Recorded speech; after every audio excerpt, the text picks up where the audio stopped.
శ్రీమాత్రే నమ. జయ గురు దత్తాత్రేయ నమ. ఈ వీడియోలో మనం జూన్ 2వ తారీఖు నుంచి 8వ తారీఖు మధ్యలో మకర రాశి వారికి జరగబోయే వార ఫలాలు ఏ విధంగా ఉండబోతున్నాయన్న విషయాన్ని మనం ఈ వీడియోలో పరిశీలిద్దాం. మరి మకర రాశి వారికి కుజగ్రహం చతుర్థ భావంలో ఒక అద్భుతమైనటువంటి పంచమహాపురుష యోగంలో ఏర్పడడం జరిగింది. కుజుడు చతుర్థ స్థానంలో బలంగా ఉన్నప్పుడు జాతకుడికి భూములు, స్థిరాస్తులు మొదలగు విషయాలు కలిసి రావడం, అలాగే ఆర్థికపరమైన సమస్యల నుంచి బయటపడడం, ఇవన్నీ కూడా జాతకుడికి కలిసి వచ్చే అంశాలు అన్నమాట. అంటే ఏది కూడా సునాయాసంగా రాదు. కుజుడు ఈ రాశి వారికి బాధకుడు అంటే ఏంటంటే ఏ భావంలో ఉంటే ఆ భావానికి సంబంధించినటువంటి ఫలితాల్లో కష్టాన్ని కలిగిస్తూ ఉంటాడు. అయితే మరి కుజుడు 4వ స్థానంలో స్వక్షేత్రంలో రావడం, మంచి బలవంతుడై ఉన్నాడు. సో ఆ కారణం వల్ల ఏంటంటే జాతకుడికి ఒక విధంగా ఏదన్నా భూములు సంబంధించి స్థిరాస్తి సంబంధించినటువంటి వ్యవహారాల్లో కొంతవరకు సమస్యల నుంచి బయటపడేస్తుంటాడు, రుణ సమస్యల నుంచి బయటపడేస్తుంటాడు.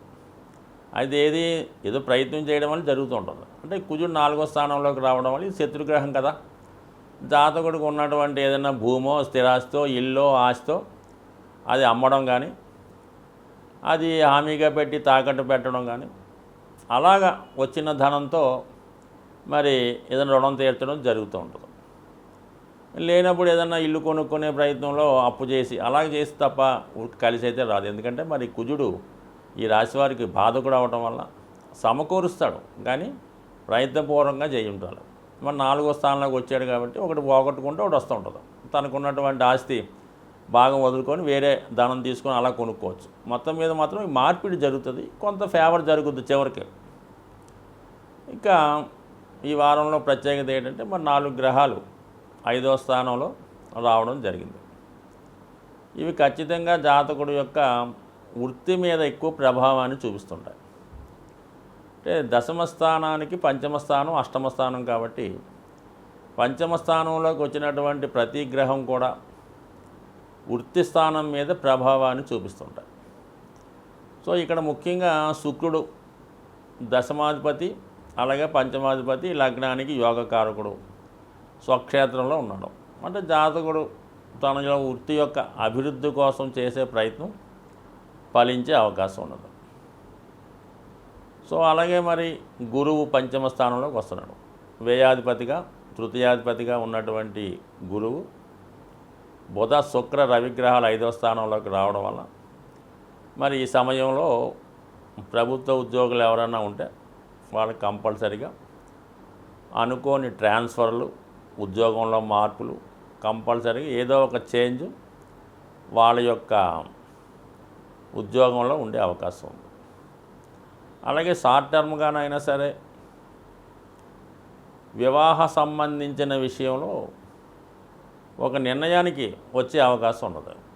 అంటే చాలా కాలంగా మనసులో ఉన్నటువంటి మాట చెప్పలేక ఎవరికి చెప్తే ఎవరు బాధపడతారన్న ఉద్దేశంతో మనసులోనే దాచుకున్నటువంటి ప్రేమ విషయాన్ని మరి ఈ సమయంలో మీరు దాన్ని తెలియపరచడం వల్ల అది ఒక విధంగా పాజిటివ్గా మారి త్వరలో శుభం కార్డు అంటే వివాహం వరకు వెళ్ళే అవకాశం ఉంటుంది. ఇది ఒక యాంగిల్లో అనుకూలంగా ఉంటుంది. ఉద్యోగపరంగా చేంజ్ అనేది కొంతమందికి అనుకూలంగా ఉండొచ్చు, మరి కొంతమందికి ప్రతికూలంగా కూడా ఉండొచ్చు.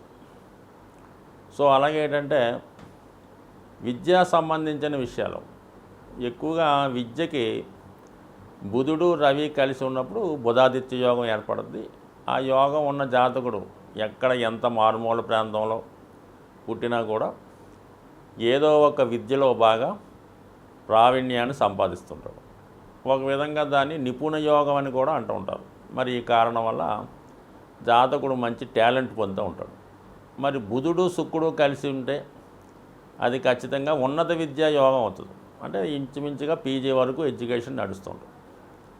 గురువు కూడా అక్కడ ఉండడం, ఇవన్నీ కూడా మరి జాతకుడు రీసెర్చ్ చేస్తున్న వాళ్ళకి, డాక్టరేట్ సంపాదిస్తున్న వారికి అనుకూలంగా ఉంటుంది. మరీ ముఖ్యంగా ఎవరైతే మెడికల్ రంగంలో ఉద్యోగం కోసం ప్రయత్నం కానీ, అందులో పీజీలో సీటు కొరకు కానీ, ఇంకా సూపర్ స్పెషాలిటీ కానీ, లేదు కేవలం ఎంబీబీఎస్లో సీటు కొరకు ఏమన్నా ప్రయత్నం చేస్తుంటే వాళ్ళకి మాత్రం చాలా చక్కని ఫలితం ఈ నెలలో లేదంటే ఈ వారంలో ఏర్పడి, మరి ఈ టైంలో రాస్తున్నటువంటి కాంపిటేటివ్ ఎగ్జామ్స్లో సులభంగా ప్రవేశం పొందే అవకాశం కానీ, పాస్ అవ్వడం కానీ, ఇలాంటి అదృష్టకరమైనటువంటి సంఘటనలు మరి ఈ జాతకుడి యొక్క పూర్వపుణ్య భావం వల్ల ఏర్పడే అవకాశం ఉంది. అయితే ఏంటంటే ఇవన్నీ బాగున్నప్పుడు కూడా జాతకుడిని వేధిస్తున్నటువంటి ఒకే ఒక సమస్య, ఈ ఏలినాటి శనిలో థర్డ్ ఫేజ్లో ఉన్నటువంటి శని భగవానుడు. అయితే నెమ్మదిగా శని భగవానుడు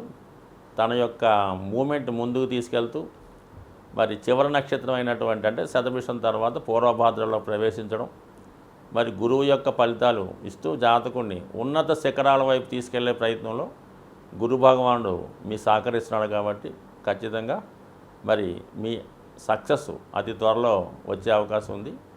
ఆగిపోయినటువంటి మీ జీవిత ప్రయాణం తిరిగి పునఃప్రారంభం అయ్యే అవకాశం ఉంది. ముఖ్యంగా ఈ వారంలో 2వ తారీఖు జూన్ నుంచి గురు మౌఢ్యమే పూర్తయిపోతుందన్నమాట. అంటే మౌఢ్య త్యాగం అవటం వల్ల ముఖ్యంగా ఫైనాన్స్ రొటేషన్ బాగా పెరుగుతూ ఉంటుంది. దానివల్ల ఏంటంటే మన అందరికీ కూడా ఈజీగా మనీ రొటేషన్ అవుతూ ఉంటుంది, ఆర్థికపరమైన ఇబ్బందులు తొలుగుతాయి. అది కొంతవరకు బెటర్ అవుద్ది. అయితే ఈ వారంలో వస్తున్నటువంటి 5వ తారీఖున వచ్చినటువంటి మాస శివరాత్రి ఇది చాలా ఇంపార్టెంట్. ఎవరైతే శని యొక్క ప్రభావానికి లోనవుతున్నారో, అంటే ఇంచుమించుగా శని ఏ భావంలో ఉన్నా 12 రాశుల మీద ప్రభావం చూపిస్తూ ఉంటాడు.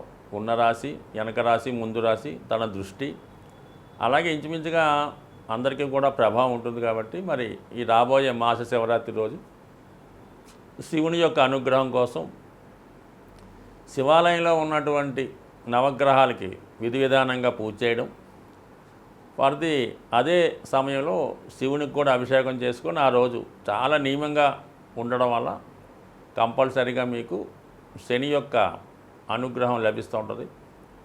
ఈ 6వ తారీఖు అమావాస్య అవటం వల్ల ఆ రోజు ముఖ్యంగా శనీశ్వర జయంతి రావడం జరిగింది. ఇది చాలా రేరుగా, చాలా అభివృద్ధికరంగా, చాలా బాగుంటుంది. ఎవరైతే శని అనుగ్రహం కోసం కోరుకుంటున్నారో వాళ్ళు మరి ఈ 6వ తారీఖు వచ్చినటువంటి అమావాస్య రోజు మరి విధి విధానంగా మరి శనీశ్వరుడు యొక్క ఆలయాన్ని దర్శించుకోవడం కానీ, వీలు కాని వారు శివాలయంలో దర్శించుకొని శివునికి ఒక 18 ప్రదక్షిణలు చేసి ఆ రోజు శనికి లేదంటే శివునికి అభిషేకం చేసుకోవడం వల్ల కంప్లీట్గా మీకు ఆ రోజు కూడా మీరు వీలైతే నియమంగా ఉండడం, కంప్లీట్గా మరి విధి విధానంగా చక్కగా ఉంటే 100% మీకు మంచి ఫలితాలు ఈ వారంలో లభించే అవకాశం ఉంది. సరే, ఈ గ్రహం ఈ వారంలో ఈ 3 గ్రహాలు స్వక్షేత్రంలో ఉన్నాయి. శని స్వక్షేత్రంలో ఉండడం, కుజుడు స్వక్షేత్రంలో ఉండడం, శుక్రుడు స్వక్షేత్రంలో ఉండడం, ఇవన్నీ కూడా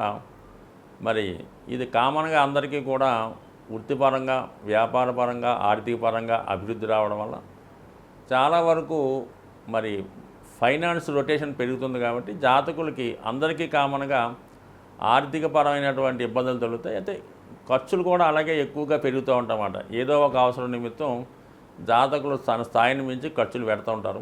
సో ఏదైనా ఇది ఒక అభివృద్ధికి చిహ్నం. కాబట్టి ఏదైనా ఈ వారంలో వచ్చే ఈ మాస శివరాత్రి, శనీశ్వర జయంతి జాగ్రత్తగా చేయడం వల్ల చక్కగా అందరికీ కూడా మంచి జరిగే అవకాశం ఉంది. స్వస్తి.